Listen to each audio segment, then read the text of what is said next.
Dear students, நான் உங்களுக்கு ராமானுஜம் எண் சொல்லி கொடுத்துருக்கேன், சுழலும் எண் சொல்லி கொடுத்துருக்கேன். அந்த வரிசையில் நான் இப்போ ஒரு புது வகையான எண்ணை பற்றி சொல்ல போகிறேன். சரியா? இப்போ இது என்னன்னு சொல்லுவீங்க, இ அப்படின்னு சொல்லுவீங்க. இது ஒரு லெட்டர் அப்படின்னு சொல்லுவீங்க.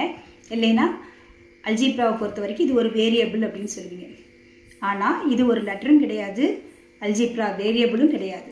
இது ஒரு எண். அப்படியா, இது ஒரு எண்ணா அப்படின்னு சொல்லிட்டு உங்களுக்கு டவுட் வரும். ஆமாம், இது ஒரு எண். இந்த எண் என்னன்னா நேப்பியர் எண் அப்படின்னு சொல்லுவாங்க. நேப்பியர் எண் அல்லது நேப்பியர் மாறிலி. இந்த இ அப்படிங்கிறது நேப்பியர் எண் அல்லது நேப்பியர் மாறிலி அப்படின்னு சொல்லுவாங்க. இதனுடைய மதிப்பு 2.71828.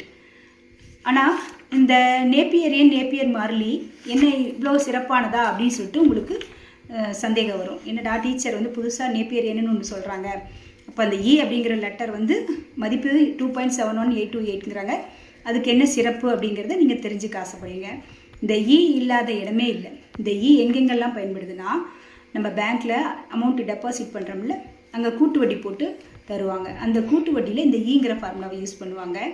மக்கள் தொகை வளர்ச்சி கண்டுபிடிக்கும் பொழுது இந்த ஈயை யூஸ் பண்ணி தான் ஃபார்முலாவை யூஸ் பண்ணி தான் என்ன பண்ணுவாங்க, மக்கள் தொகை வளர்ச்சியை கண்டுபிடிப்பாங்க. நோய் பரவல், கதிரியக்க சிதைவு, அதே போல் 12th வந்தோன்னா நீங்கள் இன்டெகிரேஷன், கால்குலஸில் இன்டெகிரேஷன் டிஃப்ரென்ஷியேஷன் 2 சாப்டர் படிப்பீங்க, அதுலேயும் பயன்படும். காம்ப்ளெக்ஸ் நம்பர், சிக்கல் எண்கள்னு ஒரு சாப்டர் படிப்பீங்க, அதுலேயும் இந்த ஈயோட பயன்பாடு இருக்கும். அது இல்லாமல் மின் சுற்றுகள்லாம் இருக்குல்ல, மின் சுற்றுகள், அடுத்தது மின் அழுத்தம், இதில் எல்லாத்துலேயும் இந்த இ அப்படிங்கிற இந்த லெட்டரானது, அதாவது லெட்டர் அப்படின்னு சொல்லக்கூடாது, இது ஒரு எண்ணுன்னு சொல்லணும். நேப்பியர் எண் அல்லது நேப்பியர் மாறிலின்னு சொல்லணும்.